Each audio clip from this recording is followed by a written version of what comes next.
Hello दोस्तों, स्वागत है आप सभी का आपके अपने YouTube channel car info mania में। भाई आज हमारे पास है नेक्सॉन ईवी।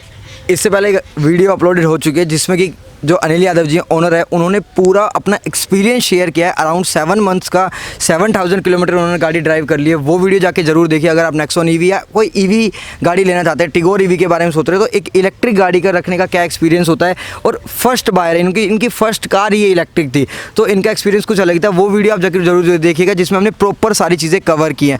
अब बात कर लेते हैं यहाँ पे, उस वीडियो में हमने जो प्रॉमिस किया था यहाँ पे ये वीडियो स्पेसिफिकली होने वाली है, जैसा आपने थंबनेल पे भी देखा होगा कि गाड़ी का जो बाइंग प्रोसेस था शोरूम जाने से लेके आरटीओ चार्जेस, इंश्योरेंस चार्जेस या फिर सब्सिडी कैसे मिली, कितनी सब्सिडी मिली और क्या कुछ उसके बाद इनका मतलब ऑन रोड प्राइस इनको क्या पड़ा, सब्सिडी के अलावा अगर आप अदर स्टेट से लेते हैं तो क्या कुछ आपको पड़ता है। तो इन सब के बारे में बात करने वाले हैं। तो अनिल जी, आप जब वो बातें हम कर चुके हैं कि भाई गाड़ी किस तरह से आपने प्लान बनाया, डिसीजन लिया, लेकिन जब आप परचेज़ करने गए द वेरी फर्स्ट डे, जब आप डॉक्यूमेंटेशन के लिए गए तो आपने गाड़ी का इंटरनेट पे भी वो प्राइस वगैरह देख लिए होंगे कि ऑन रोड प्राइस इतना पड़ेगा, ये सब कुछ। तो जो आपको अगर विदाउट सब्सिडी जो है वो कितने की गाड़ी पड़ती अपनी, जो बिल्कुल पूरी टोटल कॉस्टिंग है? देखिए ऐसा है कि जो कॉस्ट है इसकी, मैंने जो पे किया था स्टार्टिंग में, जो सब्सिडी के बिना किया था, तो उस टाइम मैंने शायद 16,20,000 किया था। ठीक है। तो उसमें दिल्ली से थी तो ये था कि उसमें 1.28 जो आरटीओ टैक्स होता है वो उसमें नहीं था। ठीक है। अच्छा, उसमें सब्सिडी 1.5 जो लाख से अकाउंट में आ जाती है, तो अगर उसको माइनस करोगे तो 1420 पड़ जाती है गाड़ी। ठीक है। दिल्ली में, दिल्ली नंबर। हाँ, और बाहर अगर आप दूसरे स्टेट में लेते हो जैसे हरियाणा, तो वहाँ पर ये है कि उसमें गवर्नमेंट की सब्सिडी नहीं है, 1.5 लाख रुपए, ऊपर से 1.28 जो इसका वो होता है आरटीओ टैक्स होता है वो भी लगता है। तो वहाँ पर आपको गाड़ी एग्जैक्टली 17 से ऊपर की पड़ेगी बिल्कुल गाड़ी। तो अगर गाड़ी आप लगभग 15 से 16 लाख की गाड़ी लेते हैं तो आपका अराउंड 1.25 लाख के आसपास आरटीओ टैक्स लग जाता है, चाहे आप पेट्रोल ले रहे हैं, डीजल ले रहे हैं, सीएनजी ले रहे हैं, डजंट मैटर। ठीक है। तो एक तो आप ये बचा लेते हैं, इलेक्ट्रिक गाड़ी लेते हैं तो 1 लाख, अराउंड 1,30,000 रुपये आप बचा लेते हैं सीधे सीधे। अब दूसरी बात आती है, आई थिंक 5 से 6 स्टेट्स हैं जैसे महाराष्ट्र, राजस्थान, अपना दिल्ली हो गया, जो ये सिटी ऐसे स्टेट्स हैं जिनमें आपका जो है सब्सिडी आपको दे रही है, मतलब गवर्नमेंट आपको सपोर्ट कर रही है कि आप इलेक्ट्रिक व्हीकल लीजिए, हमसे जो बनेगा वो हम देंगे। अब इसमें टाटा वालों के पास तो सब्सिडी के साथ अमाउंट गया होगा। आपने मतलब इसमें आपने पहले 16,20,000 रुपये पे कर दिया था तो सब्सिडी आपकी बाद में आई है। वो कितने टाइम स्पैन में आई? मतलब आपको ऐसा नहीं था कि कहीं ना आए, कुछ प्रोसेस अटक जाए? क्योंकि दिल्ली में कुछ कंट्रोवर्सी वैसे चल रही थी, केस वगैरह चल रहा था ये सब्सिडी के ऊपर कि भाई देगी गवर्नमेंट या नहीं देगी। तो उस वो एक्सपीरियंस कैसा? मैंने जब गाड़ी ली थी उस टाइम उन्होंने टाटा शोरूम पे ना शो कर देते हैं आपको, पहले ही पर्सनली आपको ना नंबर शेयर भी कर देते हैं कि इन कस्टमर ली हुई, इन पास आई हुई है, सब कुछ शो कर देते हैं डॉक्यूमेंट कि भाई ऐसे देखो आई हुई प्रूफ है।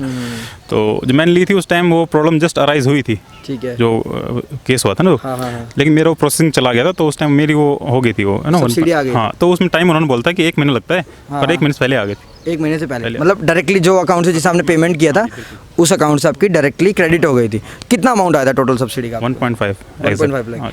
तो 1,50,000 रुपये सीधा आपके पास सब्सिडी मिल जाती है अगर आप दिल्ली से, राजस्थान से या कहीं से, मतलब इन स्टेट से जो सब्सिडी प्रोवाइड करते हैं वहाँ से आप इलेक्ट्रिक व्हीकल, कोई भी इलेक्ट्रिक व्हीकल लेते हैं। तो अब आरटीओ टैक्स और इसकी बात हो गई है। अब पॉइंट आता है दिल्ली में जो चल रहा था कि भाई सब्सिडी होल्ड पे थी, आई थिंक वो चीज़ें दोबारा ठीक हो गई हैं, सब्सिडी दोबारा गवर्नमेंट ने। दिल्ली गवर्नमेंट का क्या है, एक सीन है कि अगर कोई भी इलेक्ट्रिक व्हीकल है, 4 व्हीलर है, वो एटलीस्ट 140-150 किलोमीटर से ऊपर की रेंज देता है, इतनी गाड़ी चलती है तो वो सब्सिडी प्रोवाइड कर देंगे 1.5 लाख रुपये की। ये सिनेरियो होता है। तो यहाँ पे नेक्सॉन पे केस किया था, 1 से 2 लोग, एक एडवोकेट थे चाहे जिन्होंने केस किया था, तो गाड़ी की रेंज उन्होंने काफ़ी कम बताई थी, लेकिन फिर कोर्ट में केस गया और टाटा उस केस को जीत गया तो सब्सिडी मिलनी दोबारा शुरू हो गई है। तो यहाँ पे आपको 1 मंथ का भी टाइम ही लगेगा, सब्सिडी आपकी डायरेक्टली आपको पेमेंट पूरी करनी होगी, चाहे आप लोन कराएं तो आपका जो लोन होगा वो 16,20,000 फाइनेंस पे ही है। आपने कितनी क्या डाउन पेमेंट पे करी थी? मैंने की थी कुछ 2,75,000। 2,75,000। हाँ, डाउन पेमेंट। ओके, तो 2,75,000 आपने डाउन पेमेंट, स्पेसिफिक अमाउंट है जो कि आप कर सकते हो ऑन द स्पॉट ना, कैश वगैरह में सब कुछ पेमेंट कर सकते हो, तो वो मैंने कर दी थी। तो उसके अलावा फिर मैंने वो करा लेता बैंक से, फाइन करा तो उन्होंने जमा करा दिया ड्राफ्ट और हो गया था। अच्छा, ये है कि अभी रिसेंटली ना वो भी हटा दिया है, जो 7-8 हज़ार रुपये रहते हैं ना रजिस्ट्रेशन लगते हैं जो, वो भी हटा दिया है गवर्नमेंट ने। फिर इसका और बेनिफिट भी है कि इनकम टैक्स में मिलता है। हाँ, ये एक बार बताइए मेरे को, मतलब इनकम मैंने सुना है, ठीक है, बेनिफिट है, मेरे को लगता है नाम का इसका क्या फ़ायदा है, इनकम टैक्स में किस तरह से आपको छूट मिलती है? मेरे पापा इसलिए आर्मी से रिटायर्ड हैं तो उनके नाम पे मैंने गाड़ी निकलवा दिया। मैंने अपने में निकलवाई तो मेरे को श्योरली इस चीज़ का बहुत बेनिफिट मिल जाता, लेकिन अब इस चीज़ का एक्जैक्टली नहीं पता है मुझे कि कितना मिलता है, लेकिन हाँ ये श्योर है कि है गवर्नमेंट का इस पर इनकम टैक्स पे है मतलब नॉर्मल सा पॉइंट है, अगर आपका बिजनेस है कोई जिसका टर्नओवर ज़्यादा है, जिसमें आप टैक्स पे करते हैं, या आपका कोई जॉब है, हाई पे स्केल जॉब है, जैसे आप जॉब कर रहे हैं, तो उसमें आई थिंक होता होगा कि इसका जो बिलिंग अमाउंट है उतना आपकी इनकम पे गवर्नमेंट भी टैक्स नहीं लेगी या कम लेगी। आई थिंक यही सिनेरियो होगा। एग्जैक्टली नहीं पता, हाँ ठीक है, तो ये कुछ इनकम टैक्स का सिनेरियो होता है। अब पॉइंट आता है कि गाड़ी अराउंड इन्होंने 2,75,000 पे करके और गाड़ी बाकी फाइनेंस कराई है, और जो बैंक ने अमाउंट पे किया है वो 16 लाख प्लस का पे किया है।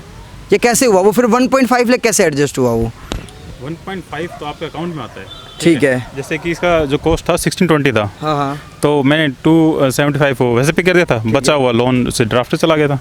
ठीक है, समझे? हाँ वो चला तो गया। टोटल 1620 जो है चला गया था शोरूम ठीक है। पास। उसके बाद आपके अकाउंट में 1.5 लाख रुपए आ जाते हैं। मतलब वो 1.5 लाख आपके पास है, वो आपने यूज़ करो कैसे भी करो। ऐसा ही है। अच्छा। हाँ, वो आप वैसे माइनस कर लो ना फिर हाँ कि हाँ, भाई मतलब मेरा इतना point आगे वापस वही आ गया।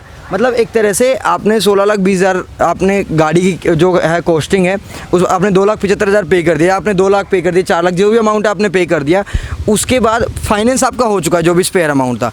अब उसमें से आपको 1.5 लाख मिल गया, उसके आप चाहे EMI भर लो, चाहे वो मतलब आपको किस्तों में पे करना है एक तरह से। अकाउंट में आपके पैसे। हाँ, ये आपके बेनिफिट है, आपके पैसे हैं। ठीक है, तो भाई इस वीडियो को यहीं कंक्लूड करते हैं। ये वीडियो स्पेसिफिकली बेस्ड है सिर्फ RTO सब्सिडी और उस चीज़ के ऊपर। आई थिंक चीज़ें आपको क्लियर होंगी कि आप एक अगर EV लेते हैं तो किस तरह से आपको फ़ायदे मिलते हैं। तो ड्राइविंग एक्सपीरियंस और जो पूरा कस्टमर सपोर्ट है, मतलब पूरा कस्टमर एक्सपीरियंस है 7 महीने का, अराउंड 7,000 प्लस किलोमीटर का, वो वीडियो जाके जरूर देखिएगा। थैंक यू गाइस, वीडियो अच्छी लगी चैनल को सब्सक्राइब कर देना और वीडियो को लाइक कर देना।